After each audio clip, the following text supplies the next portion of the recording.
you guys? I'm Manny Red. Follow me on all social media at MannyRed.com, and y'all tune into Real Time Marketing Live. With our second guest, Marvelous. My bad. I'm fucking up already. I messed up my name already. I'm out. Marvelous. Fuck this, I'm going home. Marvelous Jarvis Sheppard. That's good, y'all. What's up, man? I feel good. I'm trying to go live, but I'm not doing it no more. Has it been that long? It's been that long. Okay, there you go. Okay, but we saw him fight Friday night. We tried to get in here before, but the schedules wouldn't allow it. It's funny because we talked about doing the show last week. My brother's like, it's a Super Bowl, right? Man, nobody give a fuck about the goddamn Super Bowl, but Cowboys weren't playing, so I didn't give a shit. I read about my numbers hitting. I wanted to see a lot. I saw somebody wearing a Cowboy shirt said, I don't give a fuck who's playing. I just want my numbers to hit. Yes, exactly. But that was the number one shirt sold. Yeah, it was. It was, bro. What was it again? With them numbers hitting like that. They said, I don't care who's playing in the game. I want my numbers to hit. Cowboy colors is what the ones I saw. Yeah. But I vetoed that Super Bowl. But Marvelous fought Friday night. Got a 48-second KO. Yeah, it was like 48 seconds, something like that. First round KO. It's been 7 months since you've been in the ring before that, right? Yeah, I took a little break. A little? Long break. A little? Was it just personal choice, or was it? No, a couple opponents that we had, they was backing out. Then I just started partying, man, and just like I ain't having nothing coming up, so what's your walk around weight compared to you fight 154, right? Yeah. And then what's your 65? I walk around 65 all the time. Did you go into that fight? Did you expect it to end that fast, or? I thought that man, I seen him fight a couple times, and that dude just constantly throw punches, and he be really outworking people. So I thought he was gonna come at me all 4 rounds like that, and I was just gonna counter punch him and get a decision. But I was gonna go for the knockout in the third, but once I seen that hook straight land and his leg twitched, I said, "Oh, it's over." So you got that? You just looking for signs to say if you should jump on it or if you should. Yeah. Well, once I seen that, and that wasn't even a hard shot I threw. It was just like connected solid, and I said, "Oh man, it's over. He can't take that punch. I'm finna put some more power on it, and it's finna be over." Yeah, because it went fast. I was like, man, it's just like if you close your eyes, you're missing a lot of it. Because I mean, it's just a matter of time on that when it was like I say, it was really fast. I've seen him fight a couple times. I don't remember who I seen him fight, but I was like, when he walked out, I remember his trainer, that dude from Louisville, and then his. I think he might have fought Jordan Jones. Yeah. Okay. Yeah. What got you in the boxing field, man? Man, that dude over there, my brother. we grew up on this side, like in Overton. Village Oaks, where they put where they put the boxing gym at Home of Champions. Okay. And then before that was even there, I was just a young pup, just always walking around trying to fight, just thinking I was hard. And then one day I'm walking down the street, and I got all my friends behind me, and everybody, just walking with me. My brother like, why everybody following him? Like he just, and it's like, no, Jarvis can fight. He's like, he can't fight. So he would get out there and he would beat me up, and I'd be like, and I'd be crying and stuff, and he'd be like, and he'd just like, man, any one of these kids out here that can fight, I give them $100, they beat up my little brother, and he'd go get boxing gloves. He'd go get boxing gloves and stuff like that, and I would have to fight all these kids back to back. And the kids that was my age, I'd run through them. But the kids that was like, kind of like, if I was like 10, he'd try to get like a 10-year-old to fight me, I beat him. 11-year-old. How old were you at the time? How old were you? Probably like 15 maybe. I was like 15 maybe. Well, how old was I? wait. First of all, you beat up 10-year-olds at 15? No, I'm talking about now. This before. No, I'm saying he would. If I was, were you partying last night? like if I was like 10, he would have other 10-year-olds fight me, and then I would. But I wasn't 10. I had to be a little older than that. But yeah, about 12 or something like that. But and I would just come on, man, calling me. But I would just really like run through the kids my age, and he would step up the age bracket like I would get him in there with a 15-year-old. And then, maybe the guys that was like 15, 16, they would win, but it was tough for them. Yeah. So he was like, man, this dude should be boxing, So from there, we went to Village Oaks, and we started training with Curtis Coates. And, and left there, went to Coach Greg Hadley out of Oak Cliff Boxing Yeah, Club. yeah, Charles. Training with Charles Hadley for them for a good 7 years probably, and left there. I'd have been in every gym. Shit. You find the right fit. For people that don't know, also I tell people all the time, you're an internet sensation too. I see you got a number of followers on all your man. social media. What got you to do that? What? I would shoot music videos for people in the neighborhood, before music videos was out. Okay. Like I was just shooting music videos for people like Trap Boy Freddy, Okay. just Corey Shrugs, people like that was coming up, Yeah. and they wasn't even rapping, just yet. I mean, getting visuals out because nobody really was doing it. But I was just like, you know what? I got a camera. I'm doing little sketches. Might as well start doing videos. Yeah. And once I shot the music videos, I said, you know what? Let me just do something funny. Yeah. And then one time I did something funny, it took off. And I said, man, look at all that, all them views, man. I started I started reaching out to different girls, like, hey, man, let's do this video. Hey, girl, hey, man, you look good. Hey, let's do this video. And I started with the girls that I was really messing with at the time, like girls that I was already messing with. But then I started branching out and getting like bad chicks, like hottest girls in the DFW area. And then that's how. So you telling me that's how you meet ladies? It's just like, hey, I just walk up to them. Let me show you my YouTube channel. Yeah, that's what I do. Like seriously, I ain't trying to run no game. I'm not trying to. I realize if you talk to a girl and you can present them something that can better their future, they gonna listen. Yeah. If you just walk up to them and try to talk to them, everybody trying to do that. But if you can offer them something that's gonna build their brand, they gonna sit there and listen. So I just like, hey, I'm not trying to talk to you nothing like that. Hey, this is what I do. This, that. Oh, I actually seen you before. Or they'll laugh and got them. Yo, for the bait. You hiring for cameraman or? Huh? Oh yeah. Hey, my coach Sambo, that's his job. He gonna get mad when he hear you. He say, I want to be a cameraman for all them damn with the fine girls. I want to be the cameraman for all the videos. That's what he want to do. So you get that gets you a lot of feedback. Because I remember you putting something on, I want to say Facebook or Instagram. Did like Gucci Man or somebody shared your post one time? Yeah. I mean, my platform is on Facebook. That's where I get all my views from. I really don't do Instagram like that. Yeah. But Facebook is where I got like almost 200K followers, maybe almost. Yeah, I knew there was a number up there. Yeah, something like that. So, that's where all my fans come in and I just share something on Instagram. Like, oh yeah, this how many views I got. But I really don't like the Instagram. Yeah. Very hard to get. Facebook is a little because Facebook you can share it, so it You gets can it gets put you the broader full out. video Yeah, up. and you can if somebody shares it, they're gonna be on their page, and you can share further along. It gets you His further video, out. his page, Yeah, and then after a while they're gonna start really putting some money behind it. Where like I figured one day it's gonna be like YouTube where they sponsor you. They basically what's it called? Monetize. Monetize. Yeah.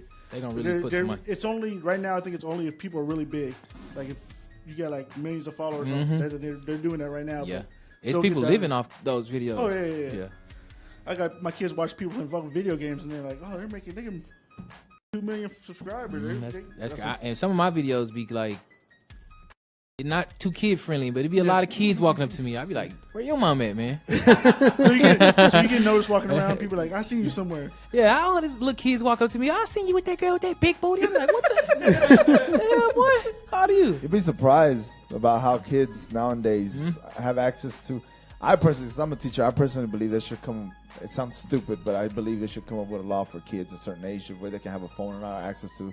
Because of certain situations that you should see or not see. Because at the school I'm at, there's kids that be watching all these type of stuff. And I'm like, does your mama know? They're like, no. I'm like, yeah. They actually coming out with something where you can't watch certain things no more, like unless you have a age something. Like your parent gotta have I don't know what they trying to do. Yeah. But I don't think it's gonna go into effect. Parental control. Yeah, I hope so because I mean, kids nowadays are too advanced. And those hidden videos on YouTube with the cartoons, they got cartoons like a Mickey Mouse cartoons, and they're hidden messages under it. Like I don't know, it's not really Mickey Mouse.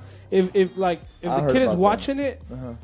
They cussing and all this until like a grown up actually looks at the video, but like, oh dang. Oh yeah, I know what you're talking about. Like, that's crazy. It'd be little stuff how they'll try to make it look like it's something else, but if you look closely, it look like a dick or something like that. Yeah, you pervert Disney Channel people. But even the movies are like that. They'll have kids movies where there be adult humor and the kids be like, What are you laughing at? You know, like you don't get it. You're too little. You don't understand this shit. Also, you helped Errol Spence spar a couple times for his. Did you help in the last camp or no?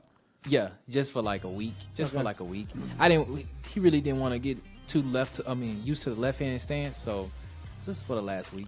Yeah. But it don't bother him. You know, he done fought over 100 times in amateur, so I'm pretty sure he's seen everything. So yeah. Does he give you some pointers on help you with your career when you're there, or does he?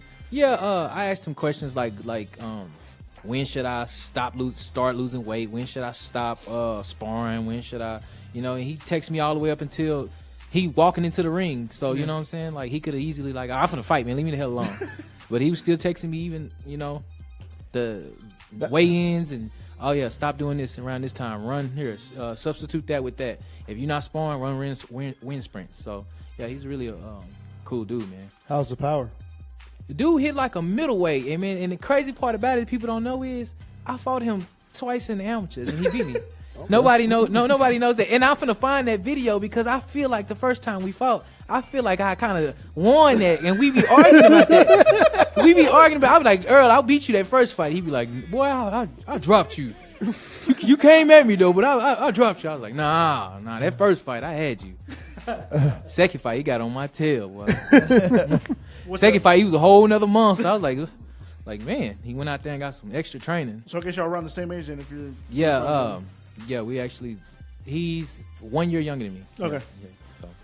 How many times you want to try to fight this year? Because I know you took the 7 months off. I want to try to fight like 6 times. Okay. At least 6 times. So we got 1 out the way. Let's get 5 more. Any idea why you want to get back in the ring? Because it was so fast. You could probably. Man, I tried to fight a guy. I tried to fight a 6-1 guy. They all said no. I tried to fight a couple guys that was like, had a similar record to me. They all was saying no. So. The opponents that I'm getting right now, I know a lot of people saying he's supposed to walk through those guys and stuff like that, but it's not my fault who they giving me. You know what I'm saying? So is that up to Casey who they're choosing, or does it go up to? I guess it's they up to have a matchmaker. I guess generally they have a matchmaker for. And they asked a few people, and a few people say and some people might say I'm injured or this or that and that. We didn't have situations where I had a signed contract with a guy. I made 46, sold all these tickets on our way to Houston, and the guy called and say, hey, my thumb hurt, I don't want to fight no more. Just a stupid excuse ever. The dog ate my homework, can't fight me. That's crazy because any sport you're probably going to go into that fight hurt. Football, you're going to be hurt. You just have to just deal with it and get along. I mean, anybody goes in the sport, you might hurt at some point, and then you still have to fight, still have to go in it. But sit there and be like, the day of, you're already driving down there. So let's say, 2 days out, at the minimum, a day out, and you're like, I'm hurt. That's a sign of being scared. They probably looked up something, seen that I spar with Spence or, something like that. Do you think that with the world being so open now, you can pretty much just search your name, you're going to find you? Yeah, you're going to find either a comedy skit or some boxing. Yeah. So you think it makes it harder to find an opponent, or that he give you a good fight at the time, or even that dude you fought in Mexico, like we were talking downstairs, he was a good fight. He was still think he won. Yeah, just going down there is a little harder to compare. Yeah, it's the altitude out there is crazy, man. You can't breathe out there. Like if you're not used to it, if you don't go down there ahead of time, and I recommend that for anywhere you go. Like if it's a time difference, you need to go out there and get adjusted to it, because if you're going to sleep here at 9 and it's a different time somewhere else, you're not gonna be used to it, and your body's not gonna adjust to it. Where in Mexico did you fight? Chihuahua, yeah, you up there. Something like that. Yeah, something like that. Yeah, you up there. I threw one punch and I was like, "What the hell? I got 3 more of these? Hell no! I'm gonna get out of this ring." I was tired that first round. I was like, "Man, it's different. People don't know. It's different when you go in the mountains." Yeah. And I went to Colorado one time to try to run, and I almost died. Like, man, I was out there with my girl, my ex. He's like, I'm single, don't worry about it. I'm in a relationship now, but back then that was my ex. Now, but I went out there and I tried to comedy skits, or is it real? I went out there and I tried to run. I was like, damn, what's up with this air? So the air was like real thin, really, really thin. But if you go out there and get in shape and you come back out here, you can really see the air. It's so like Like you can see the air when you come back to Texas. That's how thick it feels once you leave Colorado. Yeah, I went to Colorado for the Cowboy game last season, and yeah, I could tell like the air was was different. Yeah, and you can smell it, taste it, everything when you come back Eat it, because it's too. like so thin out there. It's like I wanted to ask you. So you were talking about the cutting weight process. So I want you to tell me what process do you take to start cutting weight? Because you say you walk around 165-ish, give or take, right? And you fight at 154. So right when they tell you fight X day, when do you start and what exactly do you do? What do you eat? And because let me tell you why I'm asking you this. Yeah. Because on Friday you were posting videos on Instagram and your mouth was completely dry because you were so like dehydrated. Yeah. So that sometimes happens. I'm not trying to put you in this spot because sometimes the cutting weight process is probably not working because your body's changing as the older you get. So I just want you to tell me what process do you do? Well, we just try to drink a lot of soda, eat pizza. You get that Floyd regimen for like being McDonald's day of the week of the fight. You know. I actually did it 2 days before the fight. That was pretty dumb with me. But it's 54. I feel like I can make it easy, so I just did it so fast that it caught up with me. But I made 46 before, and I do that ahead of time if I know that it's 47.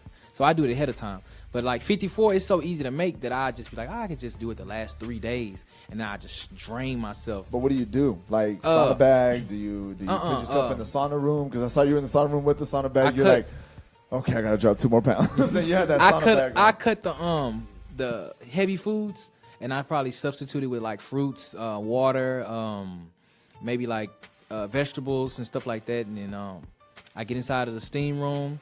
Shadow box in there for a little bit, and once I hit if I'm 165, I hit that steam room one time for 30 minutes, I'll be 157, and then after that, that's when it started getting hard. But that one time going in that steam room, I literally dropped about 5 pounds that quick, around that. And once I get there, it gets a little harder the lower you get, but it's just really I be in the steam room. I really don't stop doing none of my eating. I really don't have an eating regimen or nothing like that because 54 is so easy to make. It's just I look so dried out because I did it too fast. That's all it was. So if I did it ahead of time, a week before, like gradually went down. Just 2 pounds a day, it wouldn't have felt like nothing. So does it frustrate you when they tell you, okay, you got to fight this day, and all of a sudden it's like, no, you can't find your opponent, or it's only frustrating when you sell tickets and then you don't want everybody to think you just swindled everybody. You know, like. So this time I was like, you know what? I sold all these tickets. If I don't get an opponent, everybody's gonna have to see me. Everybody's gonna have to fight me. I'm gonna do a comedy sketch in the boxing room. Everybody's gonna have to come fight me. Everybody gonna get a round of peace with me because I'm not trying to go around and drive around for these tickets. Like last time, it was people didn't get their money back. So I know it was hard for me to sell tickets this time because people was like, sure you're gonna fight this time? time? Last time dude didn't show up 3 times. That happened to me 3 times. So yeah, it's kind of embarrassing. Quick question for you. Well, the last fight was 46 seconds, right, or 48 seconds? Somewhere around. So with that, what do you gain from that? Does that really hurt you, or does it help you at all? Because you put work in. It hurts me. It hurts me. The reason why is because I'm finna start doing 6-rounders, and I've never been in in long rounds yet. Everybody either went in the first or second, and then the one time I did go all 4, I felt like I was out of my element. I couldn't, it was like the air was so thin, so I wanted to see how I would do out here, with the crowd, the lights and everything. I'm going to see how my body would respond, how I react. Will I be the same person I am when I'm in a ring sparring with those top guys, because sometimes you could look so good, sparring with Errol Spence or Jamel Charlo in the ring at the gym when nobody's around. Yeah. But then you get up in that ring with them and it look like a whole different story. I'm pretty sure Errol Spence and Lamont Peterson had great sparring sessions, but it didn't look like it. Yeah. So I just wanted to see how I would do, and I didn't get a chance to see how I would do, but maybe that's how I did is how I would do. So I don't know, Last thing. What's the biggest advice that Errol Spence has told you? Because you stay going, keep going. Like he told me one time, like a lot of times you get in shape, coming out my camp, get in shape, and then you once you get in shape, you don't do nothing with it. You just like come, do the camp, get paid, and you need to do something with it after. You know what I'm saying? And he tell me all the time, man, you're a great talent. Like, I'm looking to start my promotional company. I want you on it, but you gotta stay focused and stay grinding. You know, but he said, yeah, if he get his promotional company going, and I'm with him, I gotta train like him, eat like him, everything. I was like, man, that's a bet, man. That's a bet. That's good, man. Yeah, I think I saw on Instagram something like that. You had Errol Spence next to you, and you're saying you want to be on the undercard of his name. Man, I'm trying to get on that undercard. He talking about he don't got no say so in it. I said, you the champion of the world. Yeah. I said, hometown. you the champion of the world. You got some say so. Yep. Yeah, I got these names. Hey, right if these people don't fight, I'm not fighting.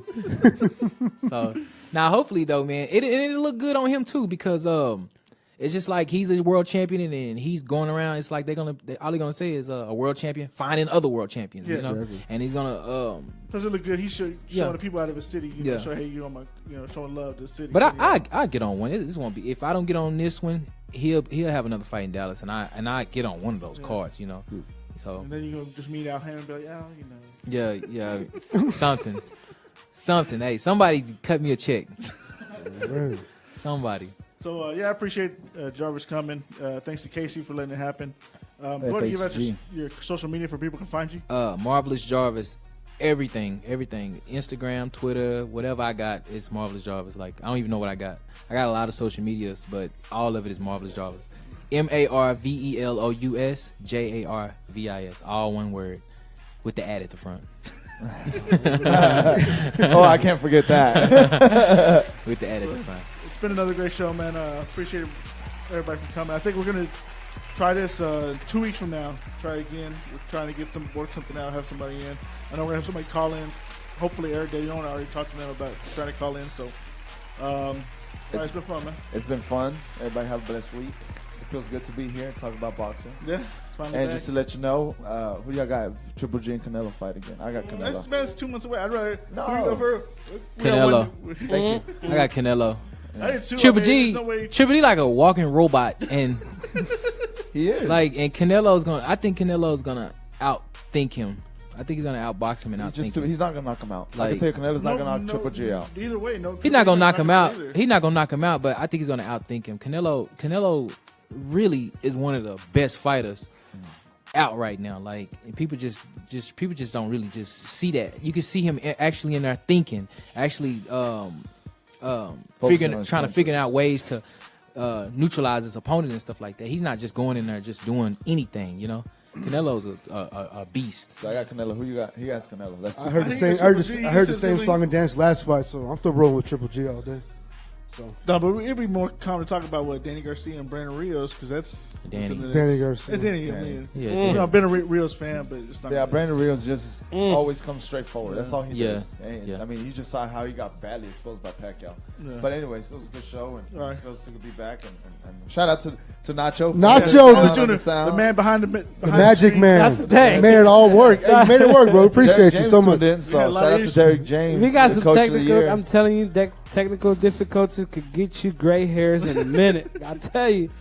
But nah, it's always a pleasure to work with these guys. And hey, you know, boxing is new to me in regards to producing a show, and I love it, man. Every new boxer that I meet, and it's like great stories, and it's like I love it. Yeah, Hey. it's fun. It's fun. One day I quit my Well, day this job guy's and a shit all the joker time. right there, boy. You could tell. But yeah, but Derek James said what's up, and he's gonna say what's up with Coach of the Year last year. Shout out Always to say everybody. it. There you go. Shout out Yeah, to everybody in the chat room. who was tuned in, but shout out to Derek who on Friday was just sitting down and talking with us. And yeah. man, it's just so little time and so much knowledge he brings to the table and everything he talks about. But you know, shout out And to he's him. busy, man. He was trying to talk to him. People taking pictures Yeah, left trying and to take right. pictures and Yeah. slugging How can him. you balance that, bro? Like, But he's pretty good at balancing it. So, yeah. you talking? Hey, picture. So yeah, like I was saying. That's Hey, no, exactly. That's what happened. Are you serious? Exactly. Like, What the? he goes, guys, hold on 1 second. Yeah. Come back All right, so what we're talking about is I'm like, damn. They rolled it down. Dallas. And he's like, yeah. So then, but Derek, he's like, yeah.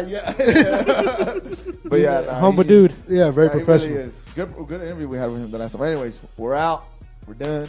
Shout out to everybody who came through, everybody who's tuned in, and please reshare. And We'll see you in 2 weeks, man. see you in 2 weeks. I appreciate y'all. Hi, Mom. Thank you.